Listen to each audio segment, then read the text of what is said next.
Open XW100 software. 这个就是我们焊接系统的主界面。 Click 如果我 Teach. 们想焊接一段，一点16。 Press the arrow keys to move the welding head to the first point. Then click Empty Work.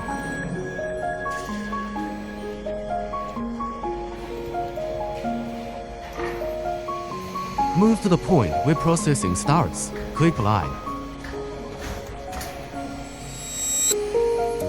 Click on the light, which means the welding head will emit laser from this point and head to another point on the line, and click Line again.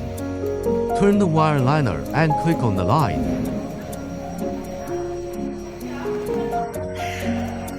Double-click this line to adjust the speed of the wire tube, as added to 300 mm per second.